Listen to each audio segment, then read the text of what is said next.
Oi galera, sejam bem-vindos a mais uma aula. Eu sou Marcela Reis, instrutora do curso de fotografia do projeto Além Fronteiras da Associação Dom Bosco. Nessa aula nós iremos fazer um compilado das 3 últimas aulas falando sobre ISO, abertura do diafragma e obturador. Os 3 pilares da fotografia que são importantíssimos e são os pontos essenciais como um todo da fotografia. Primeiro, o que você quer com a imagem? Se você quer congelar ou criar sugestão de movimento, se você quer desfocar ou não o fundo, se você quer ter a imagem mais granulada ou não quer a imagem mais granulada, para deixar o aspecto mais profissional. Então tudo isso conta na hora de ter o controle total da sua câmera e isso é muito importante no resultado final. Segundo, o que é a exposição? A exposição é quando a luz que bate em mim, que estou sendo focada na câmera agora, ela reflete e entra na objetiva da câmera. E aí a câmera ela faz o controle da exposição de luminosidade naquele ambiente, se estiver no modo automático no caso. Então, basicamente, a exposição é a luz que entra nessa objetiva, nessa lente, e é medida pelo fotômetro, que nós vamos falar mais à frente. Bom, não existe um jeito certo ou errado de se fazer. Tudo depende do seu propósito. Então, quando eu tenho controle desses 3 pilares, eu posso dizer se eu quero uma exposição mais para o claro ou mais para o escuro. Esses são os elementos principais para se ter um controle mais funcional da sua câmera. Então, minha sugestão é que se você quiser congelar um movimento, utilize 1/60 para cima e se você quiser sugestão de movimento, de 1/60 para baixo. Mas isso é usando referencial pessoas. Se, por exemplo, eu vou fotografar um trem em movimento, se eu estiver a uma distância muito longe dele, eu vou precisar de uma velocidade menor, não vou precisar aumentar tanto. Mas se eu estiver próximo e eu quiser capturar o momento exato que ela passa perto de mim, eu vou ter que utilizar uma velocidade muito mais rápida do que eu utilizaria a uma distância maior. Então, a distância do objeto influencia e o tamanho do objeto influencia na velocidade do obturador. Temos que ter sempre isso em mente. Uma pessoa mais próxima e se movimentando, e você quer congelar velocidades mais rápidas. Uma pessoa mais longe, ainda se movimentando, você quer congelar, pode utilizar uma velocidade também mais lenta do que uma velocidade do exemplo anterior. Espero que tenha ficado um pouquinho claro. Vou colocar um exemplo aqui de um trem e as distâncias deles para vocês verem como o tamanho e a velocidade influencia na hora de configurar a velocidade do obturador. O diafragma, a gente tem como princípio a ideia de desfocar ou deixar nítido o fundo. Mas é claro que não é só o diafragma que vai proporcionar o desfoque ou nitidez do fundo. Lembrando, existem alguns fatores que influenciam nesse desfoque do fundo. E quais são eles? Quando a gente se aproxima do objeto, a distância do objeto e do fundo, além do diafragma e a milimetragem da lente. Então, tudo isso são fatores que podem influenciar, que vão influenciar na hora de uma imagem desfocada ou nítida da profundidade de campo de modo geral. Então, temos que ter sempre isso em mente. Não é porque é uma lente de 35mm, que é uma lente de 18-55, que eu vou conseguir um desfoque melhor ou um desfoque pior. É claro que a abertura do diafragma vai te proporcionar melhores qualidades de desfoque. Isso é óbvio. Mas a distância de você do objeto, a distância do objeto para o fundo, tudo isso influencia. Então, vamos ter essas questões em mente na hora de fotografar. O terceiro ponto é o ISO. O ISO eu vou me basear na iluminação do lugar. Então, geralmente, quando a gente está num lugar com à luz do dia, com a iluminação que a gente consegue controlar, a gente utiliza ISOs mais lentos, ISOs menores, como 100, 200, mas tudo isso também influencia caso eu utilize uma velocidade alta. Se eu utilizar uma velocidade do obturador alta, eu vou perder a iluminação. Se eu utilizar uma abertura do diafragma mais fechada, eu vou perder a iluminação. Com isso, eu vou precisar compensar com o ISO. O ISO ele vai ser esse compensador geral que, tipo, se eu estou perdendo luminosidade porque eu precisei fechar, eu quero uma imagem nítida, eu quero fotografar uma paisagem. E para isso eu preciso de tudo que está na paisagem nítido, tudo bem, sem desfoque nenhum. E aí eu também quero aumentar a velocidade desse obturador e fechar o diafragma. Vai ficar um pouquinho mais escuro, então eu vou precisar compensar aumentando o ISO. Aí eu vou aumentar para uns 100, para uns 200, 400, velocidades médias. Lembrando que velocidades altas de ISO eu crio aquele ruído digital. Velocidades baixas de ISO não crio esse ruído digital e, consequentemente, te ajuda a ter uma sensibilidade melhor à luminosidade do ambiente, certo? Bom, como uma dica a mais, eu digo para vocês criarem prioridades. Nós não somos modos de prioridades agora, isso vai ser numa próxima aula, mas na fotografia de modo geral, criar prioridades significa você escolher como é que você quer aquela imagem. Por exemplo, eu vou fotografar uma pessoa e eu quero desfocar o fundo.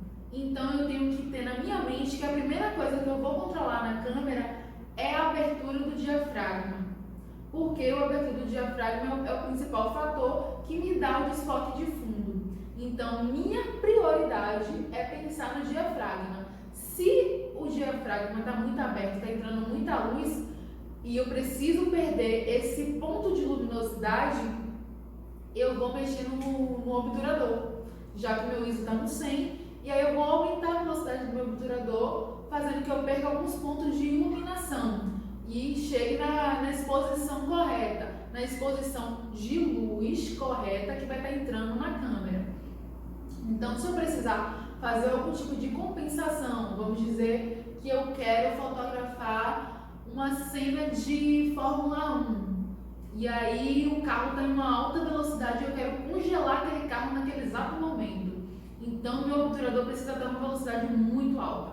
Para isso, eu vou perder a iluminação. No caso, eu vou precisar compensar com outros fatores. Aí eu posso abrir o diafragma, mas lembrando, se eu abrir o diafragma, eu vou ter desfoque de fundo. Eu quero desfoque de fundo. Se eu não quiser, eu vou mexer em outra configuração, que é o quê? O ISO. Consequentemente, eu vou ter um pouquinho mais, talvez, de ruído, se eu aumentar a altas elevações de ISO, mas nem sempre isso ocorre.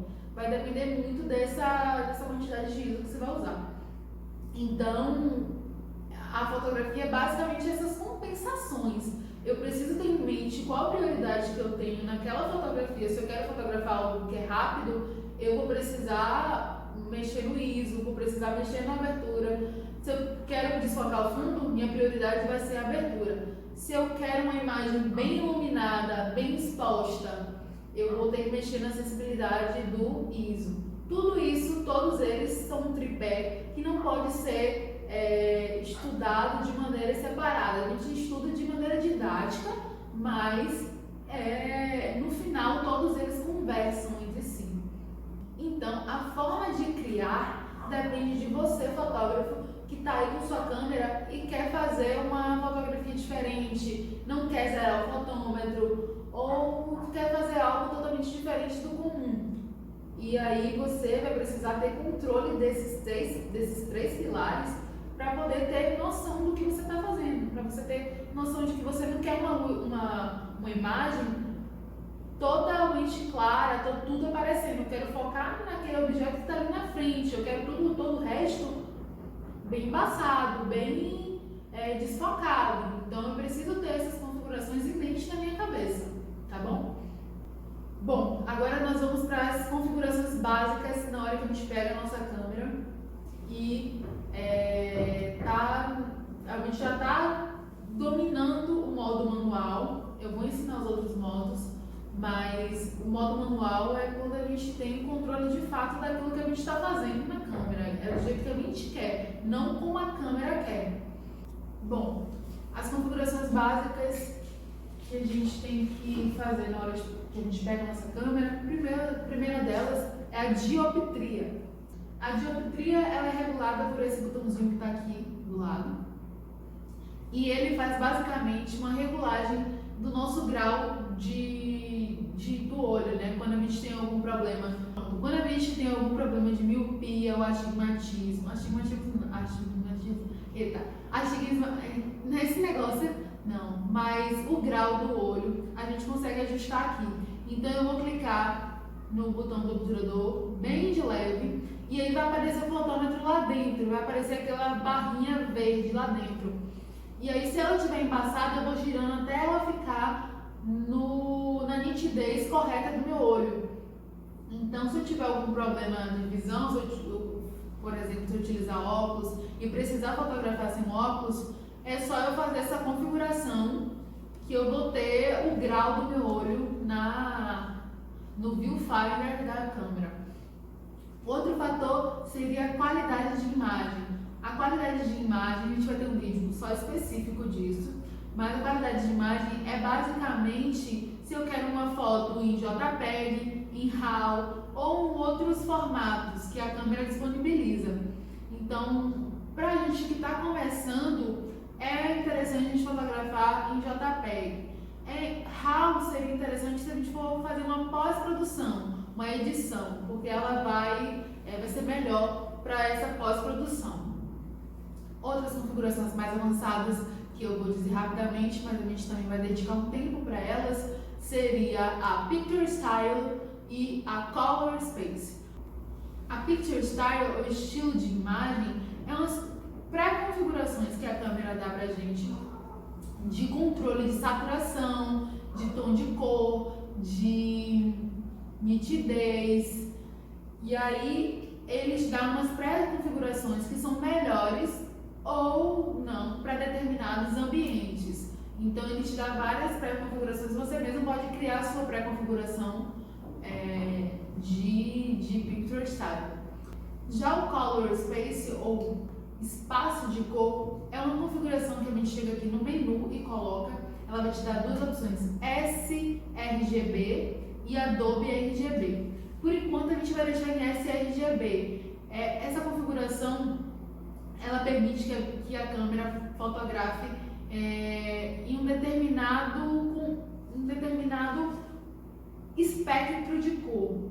Então eu tenho todas as cores que estão aqui e o Adobe RGB é um espectro maior de cores. Mas o que acontece? Na web, na internet, no Instagram, em vários sites, na verdade, na web de modo geral, na internet de modo geral, só suporta o sRGB, que é uma quantidade de cores menores. Então, às vezes a gente fotografa com um lugar que tem muitas cores, mas é que todas aquelas cores não vão aparecer de fato quando a gente passar por um site ou quando a gente passar para o Instagram. Aquelas cores vão ser reduzidas, né? Vão sofrer algum tipo de alteração. E às vezes pode ficar até feio mesmo. Se a gente colocar Adobe RGB e na hora que a gente passar no computador, ela não vai conseguir reproduzir aquela quantidade de cores de maneira fiel. Bom, eu espero que vocês tenham gostado dessa aula e até a próxima!